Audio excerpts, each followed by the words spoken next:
Hello, everyone. Welcome to the Horror Room. I'm Travis Bruce, and today we're doing another indie horror spotlight. I have some returning guests today. So, first of all, let me introduce everyone. First, he's the director, co-writer, and he's also starring in the movie. Welcome back, Dominic Luongo. Hello, thank you. Dominic, welcome back, my friend. Thank you for having me back. Also, another returning guest. Listen, he's playing an antagonist, but he claims he's playing a good guy in this movie, which I don't believe. I have with us Golden Groves. Golden, welcome back to the Horror Round. Yes, thanks for having me. I had to turn it off. I think it was delaying me. This is my real house. Thank you. I'm happy to be back, and this is a great time actually. I love working with these two. These two are amazing. That way for me. Finally, it's her first time to the Horror Round. She is co-writer, producer, as well as acting in the movie as well. I have with us Sarah Manzella. Sarah, welcome to the Horror Round. Thank you so much for having me. I'm excited. I've heard great things, and I've listened to great things. Sounds good. Thank you. And listen, this team has a brand new movie out right now. It's called Couple in the Woods. All right, so Dominic, I'm going to start with you. Tell us a little bit about Couple in the Woods. Oh my gosh. Okay. Well, thank you. Before I get into that, I just want to say we love the idea of like Tubi Tuesdays. Thank you. All right. So, Couple in the Woods is the story that follows Meg and Oliver, two supernatural enthusiasts, and they have an affinity for the paranormal, as we all do. They go on a journey, a quest to find a page torn from an evil book. It's somewhere out there in the woods, in a cabin in the woods. You know the story, that same old chestnut. However, once they arrive, things get a little weird. Yes. That's the pitch. So weird. So Dominic and Sarah, you both co-wrote this. Yes. Was that a struggle to do? I mean, to be a co-writer. I mean, I can imagine, bouncing ideas off each other, and you two also being husband and wife. What was that like? That's what we get in shape the most, because a lot of times when we're brainstorming, we'll go for walks. Yes. Sarah can attest to that. Yeah. And so then we'll come back. We'll break down everything that we could remember, or anything that we could transcribe, because we'll be on the phone. Like, as soon as we get a good idea, it's like, okay. And so at this point, the page that they've been looking for 4 long, excruciating years that they finally found, they rip it in half.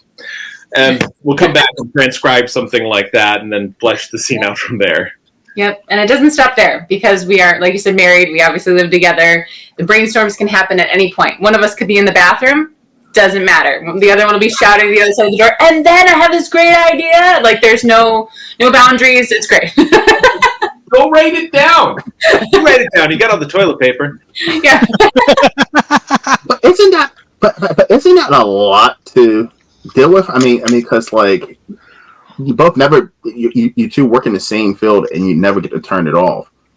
Right. I think because we're such creative people that we don't necessarily view it as work, even though it is a lot of work. We have to remind ourselves that it's work, and to actively turn it off and recharge, because it's kind of difficult to turn it off, because we kind of vibe in that creative way. Yeah, if you picture the scene from Hot Fuzz where basically I'm Nicholas Angel and she's my Nick Frost, and she'll throw a proverbial Bad Boys or something on and be like, you gotta switch off. It's time to unplug. like yeah. So Yeah, because I'm a workaholic, but for sure. Now, and you cast a delightful gentleman, Golden Groves over here, as your antagonist in the movie. How is that possible? He's such a nice guy. We'll do it again. Such a nice guy, but such a great actor. We knew this was the role for Golden before we were even. The script was even fully written. We're like, this is obviously Golden. This is Golden. Yeah, he was Golden in the script before we had the name. Wrote. That's how we ended up as just his title, because we're like, we'll come up with the name from later. Yeah. It's not Golden. Now, Golden, for this role, how did you get into the mindset? Well, that's the best part was like I read the whole script and I had my mindset on it because of thinking, well, they cast me. This is what I look like. This is what the guy is. And I read the entire script thinking of a different style character. And I was like all excited. And I told Dom, I'm like, yeah, I've got this. I'm going to be this like redneck and all this stuff. And he's like, no, that's not what we want. And I was like, okay, I can change it. Like, just don't recast me. I'm sorry. I can change. I can be better. And I mean, it was honestly like, cause I always love being the villains. I love the villain characters and everything. So I've got like Skeletor on my thing. Love it. And so like when they asked me that, but I still like, I would refuse to believe that I was like their first choice. I was like, so how many people told you no? And Dom's like, no, we want you. And I'm like, who said no? And it's just it's really hard to believe just because these two are amazing. Like every time I work with them and stuff, and for them to ask me to play like this big part of the thing, it was super exciting. And like I said before the thing, it was such a weird feeling to be just acting. Like, I mean, I say that like just acting, but because anything else, it's like the only time I'm cast is because I'm the producer, so that gives me the leg in. So I'm not used to being part of a movie. I wasn't used to being part of a movie where I wasn't like in control of all the stuff going down, and it was just like, oh, I just have to show up and do what they tell me. I can do that. And you nailed it. Like, he says that he just showed up, and unless like Golden's brain works possibly like a lot faster when it comes to creative ideas than the average person, because he would come with this business for like every scene. He's like, I got an idea for this. It's like he's going to be doing like that. So his character never gets stale when he's on screen and you're watching him. He's always just up to something. He's like doing a little thing or putting a little flair on. One of my favorite moments is the shovel moment. For sure. Now, Golden, listen, I love a villain that has an incredible backstory. Does your character have a backstory? I like to believe that there was a very meet cute where I met this pumpkin, and I was an innocent. I was wide-eyed and bushy-tailed, and this pumpkin led me down the path to performing a ritual that involved a lot of killing.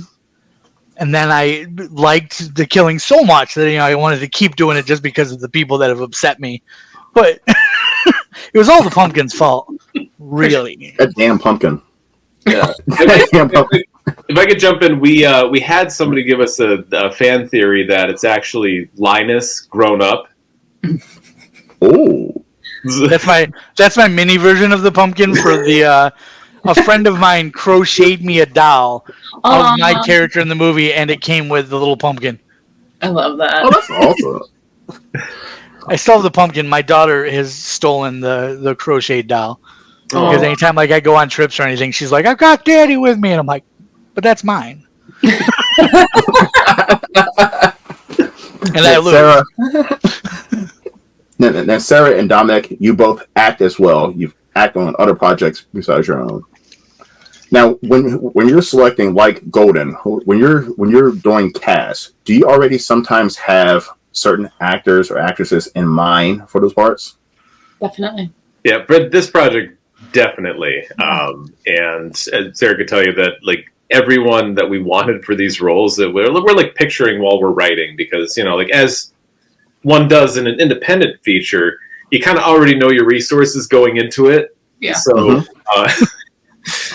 Sarah, because obviously Golden was first, and then who was second? It gets blurred. Well, then we obviously thought of Michael for the malevolent spirit. Sorry, being his spoopy self. Shout out to Michael Bettino, other half of the September Brothers, other third, including Paul.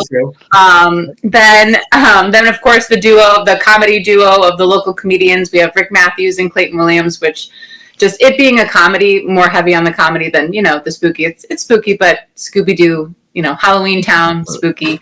We really wanted to bring the comedy, and we knew that they could bring the comedy from our script to the screen, and they're just hilarious to have on set as well. And we've got Brian Birch, who's also a hilarious character. He plays our existential park ranger.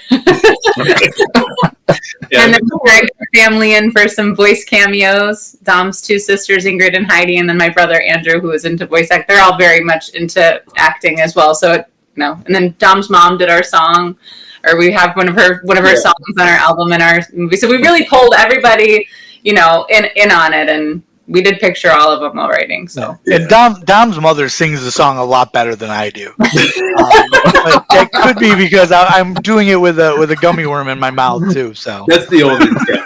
But also, Dan for being being very just generous. Yes. For coming in and being our victim. Yes. Victim 1. Do we label him? We labeled him victim 1, right? Did we keep that? I can't remember. There was a joke in the credits where we had one victim. Do we label him victim because there's only one, or we do label him victim 1 as a joke? And I never remember which one we landed on. I don't know. Either way, Dan was our great victim, and he nailed that. I mean, he looks like he got smacked in the face. No spoilers, but he nailed that. Yeah. Yeah. Dan dies at the end. Yeah. Now I have a controversial question I'm going to ask. Yeah. It's controversial. So, a lot of times when actors direct a movie, act in a movie, write the movie, produce a movie, they do all of that. It sometimes falls into that vanity project. Do you two ever wonder, like, oh my goodness, I hope people don't think this is a vanity project? I hope not. We just wanted to make something entertaining, and being a shoestring budget, very, very shoestring budget, and we knew all the hats that we could wear. We really wanted to just showcase all the hats that we can wear, kind of as a visual resume, as well as it really saves on the budget. Yeah, and I don't know if anybody who's seen the movie, there's one scene where Oliver is in the spirit realm, and he thinks that Meg can't see him. And I imagine if this were, and I challenge anybody to argue or dispute this otherwise, if this were a vanity project, I don't think we would have written this scene in. That's true. It's funny, not flattering. We would have been a lot nicer to ourselves. But I do. It's a great question though, because it's it can be a fine line sometimes. For sure. Plus, I think if it was a vanity project too, Dom wouldn't have written an entire day that I got to just absolutely kick his ass up and down this cabin. That is true. That is true. There were like 100% true. I feel like in the vanity projects, maybe people take a few hits and then they come back, and it was. Yeah, he loses that fight. Yeah, we both lost. We were both so sore. Oh yeah. It was such a fun day though too. Like it was nice for me because for our movies a lot of times I'll write all the dangerous stuff and I'll always put it on me because I feel like it's probably the same way Dom is. He's like, well, I can't ask somebody else to get thrown through this wall, so I'm gonna do it to myself. Yeah. And so like I show up and I'm like looking at the script and I'm like, none of this happens to me. Don't worry, I still got hurt somehow. That's why you're the only one I could trust. I mean, outside of Sarah, to crack me over the head. That was a check mark off a wish list. I've always wanted to break a bottle over someone's head, and to get to do that, and I was like, and then of course, like everything else I've ever wished for in my life, I thought I did horribly wrong in it because the bottle we had and everything, the scene and the way it worked out felt and looked so real and sounded so real. Yeah. I thought I grabbed the wrong bottle. And I thought I legitimately broke a bottle over his head, and then I had to wait till Dom could yell "cut" to react. And as soon as he's finally like "cut," and I'm like, "Oh my god, are you okay? Oh, what happened?"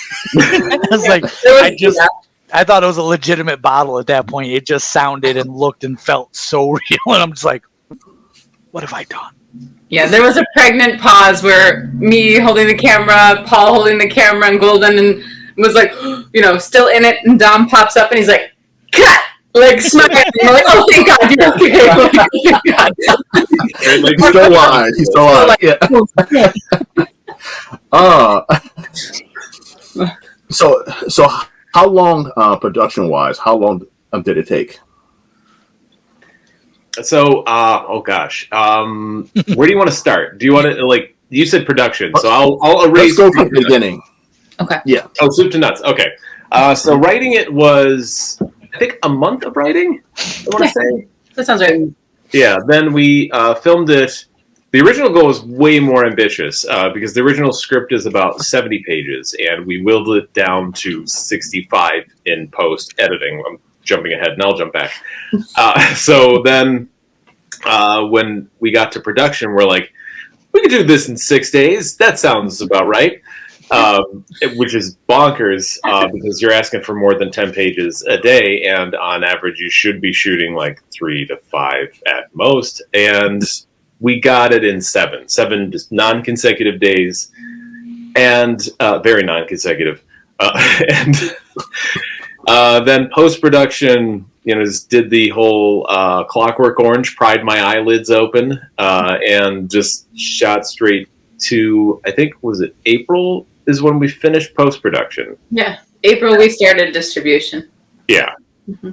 So, yeah. Nice. Somewhere in there. I got to come over and watch it, and I was like, Yes. Yeah. You got the sneak peek. and I think it was funny too because like when Dom and then they asked me to be in it, and they're like, "Hey, which days are you available during these?" And like gave me a list of days, and I think I was like, "Oh, I'm good for all but one of them." And then I was waiting to for them to get back to me and be like, "Okay, well, we need you these 3 days," and it was just more like, "Okay." I was like, "Wait, what?" And then like, okay, I'm in all of them. Now, what does it feel like as as a team? I mean, just for each one of you, what did it feel like once all of your hard work was done, the movie's out there, it's complete? What does that feel like? Oh, I'll let you know when that happens. It's like because it just keeps folding. Like all of these, any film, I'm sure you can attest too. Like running the show, just everything just keeps folding into the next thing. It's one of the reasons why. This is a bit of a sidebar, but I will call Supernatural one of the most realistic shows on television back when it was on, because there's never like a clean. There are some like seasons where it's like, oh, that's the season for I forget the slimy guys. Anyway, it doesn't the point.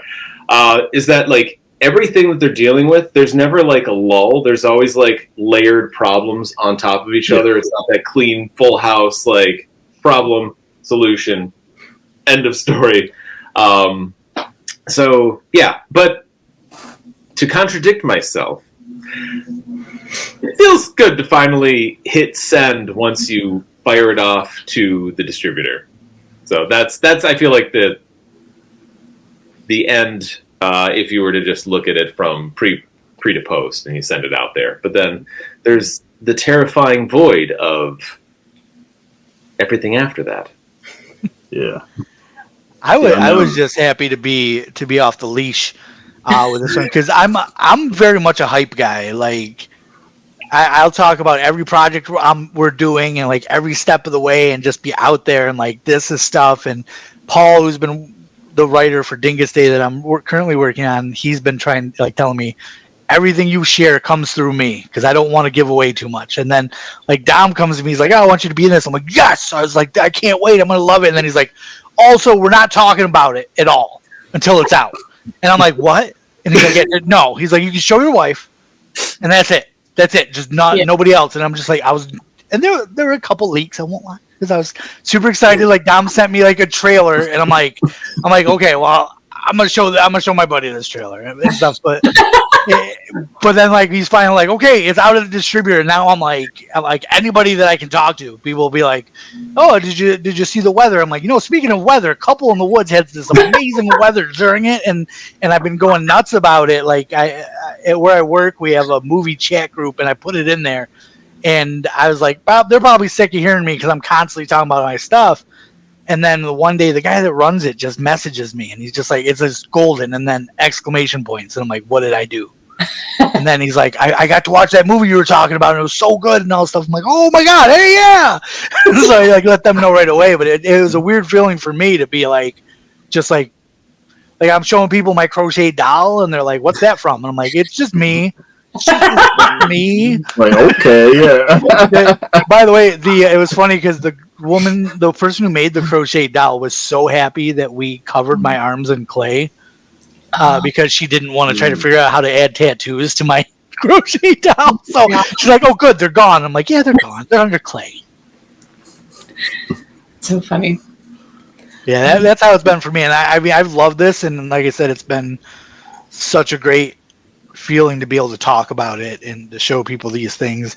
And it was an awesome feeling like the day I got to watch it, because this is the first time I've watched a movie that I'm in that I wasn't like there every step of the way. So like jokes like completely caught me off guard. The rock paper scissors joke alone, my all-time favorite in the movie, and it's hilarious to me. And as I wasn't there for that day filming, so I was like just shocked. I'm like, "Oh, hey, there's other funny people in this."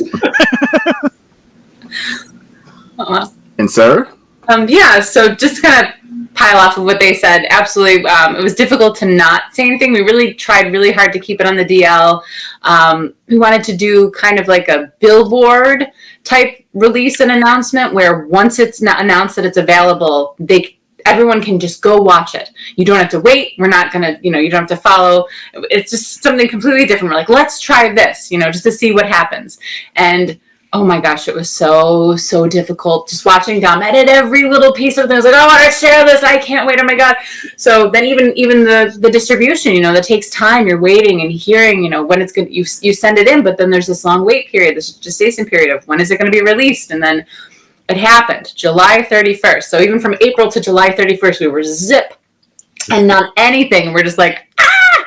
So we wake up, we see that it's live. We're like, oh my God. And we were just on such a high that day. We just couldn't, it would be silence. We'd just be chilling. And one of us would just go, our movie's out! Like, it was so intense because it was so pent up from almost a year of keeping it on the DL, not being able to share it, to just all of a sudden being able to share it. It was just this explosion of excitement, happiness, just very overwhelming in a positive way. It was very delayed gratification all at once. So we hope that people enjoyed being able to go, oh, it's available right now, because that was really difficult. And I could always tell that they were just as excited as me and going crazy just like me, because every night after we get done filming, like get home trying to like just unwind, relax, and I just start getting messages in our group chat, and it's just them watching the dailies and just sending them to me, and I'm like, ooh. Yeah. What sleep? Go. We didn't need Some of you. I think also like after the cabin days, I also had to like rehydrate, because that was like, I tell people, like when people are asking about the experience, I'll be like, yeah, the cabin, and because I'm so amped by the fact that they built this cabin out of their garage. It looks like a cabin, Wow. but it's their garage. But it was also like July, August that we're filming in there, and I mean, for where you are, it probably wouldn't seem hot, but for us, high 80s and like 3,000% humidity is not what this is built for. Yeah. And then Dom's just got like lights on my face. And I was just melting, and I was like, I'm gonna die. It was trouble. Yeah, that shot is amazing, because I love that shot of just the red light and I think it's my Facebook profile picture right now. It is you really that match and those red lights. And I try not to think about how it felt at that moment, because I think I said I know how McDonald's fries feel now. Just heat lamps were just like just right roasting in my face, and Don would be like, I think we need to get them closer, and I was like, oh yeah, okay, that's good. I think it was actually September, but we had a heat wave, because we were like, oh good, we'll be over the heat, and then it was like 80s, almost 90 the one day. We're like, oh great. Yeah, it was dying, and it was like a little sauna. Yeah, felt like July, August, but I think we were hoping for fall weather. But yeah, I remember we brought out the AC units like the day before filming, because we put them away because we're like, we don't need these. Yeah. And where'd you film that?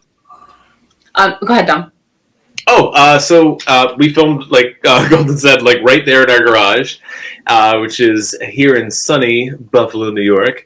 And then the other location is... Golden, I want to say Little Valley. It's just outside. Technically Napoli, but Okay. it's Okay, is it like right on the border? Is it? yeah. The Is it like closest Kansas town City? is Little Is it Valley. like that? Is that? Yeah. Is that what we're dealing with? It's the Kansas City of southern tier New York. That's what I'm going to call it. Kansas City. But Kansas, because I can never tell. Is it in Missouri? It's not in Kansas, but where Like, doesn't matter. That's half the- of it's in So there. we didn't film in Kansas City. Sorry, I'm confusing the viewers. We didn't film. It's all here in Western New York, Napoli / Little Valley for the Woods location, which is an hour away from the cabin. Hours. I think hours are a conservative estimate. Yeah. It is with good traffic. Yeah, which, As long as you don't get stuck behind a We're tractor, tough tonight, you'll be good. yeah. That's And if anybody's watching the movie or has seen the movie, there's the scene where Michael's eyes pop out of the woods for the first time, and we go running. Then there's the drone shot, and we hook a left. So then after that, it's a couple of days and an hour away to the cabin where we run inside through the cabin door, and then it's another day, still similar location because we also filmed in our attic and our bathroom, which we married all those pieces in post. I always forget that. Mhm. And then that was another day that we filmed all the attic stuff. So that was 3 separate days. Yeah, 3 separate days, 2 separate cameras, and 3 separate camera operators just for this through line of us running. That one little sequence. Yeah. Yeah. And it's funny too because like the land that they filmed the outdoor stuff in, there is a cabin there, but it's like a beautifully made Amish made cabin. Yeah. And Dom and Sarah were like, Nice. we can't make this look bad because it's too Nice. beautiful. Yeah. We need to look creepy. Yeah, but it Exactly, looks yeah. so nice. The best part is I live directly between the 2 locations. So I was like, either way, I'm traveling the same amount of time, just which direction I'm going in. All right. So, real quick, Golden, where can everybody find you, my friend? Well, I mostly Facebook. I do have Instagram and like TikTok, I think, but I never get on them or do them. So anybody that follows me has got to be bored.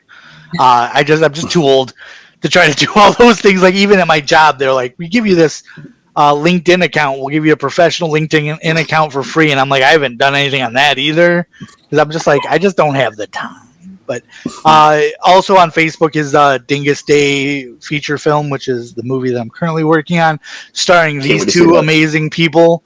And these guys are the stars. And yeah, that's usually one of the better places to get me, just because then you can get September Brothers Productions, which is our production company, and any questions and stuff. And even though I direct people, that I'm the one that does all the dealing with people, because Mike's not a people person unless he feels he has to jump in because I'm losing my cool, which has happened recently.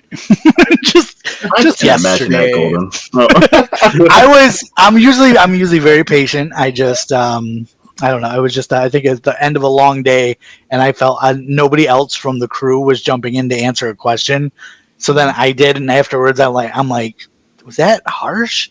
And then I see Mike jumps in, and he's being nice, and I'm like, oh, it was harsh, because otherwise Mike would not have felt the need to do that. So I apologize for how I acted last night when I was hungry and angry. I don't know what you're talking about, Golden, so it must have been okay. It must have not been that bad, right? And Dominic and Sarah, where can we find you and your work? I would. Oh, you go ahead first, Tom. I was going to say, so right now, Couple in the Woods is streaming on Tubi and Amazon. Obviously, Tubi's for free. You're all familiar with that. And then Amazon, if you want the ad-free experience.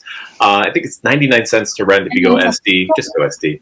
Yeah, I went and bought it SD because I was like, I'm going to show this to a lot of people. I'm not going to get paid to keep renting this. Right.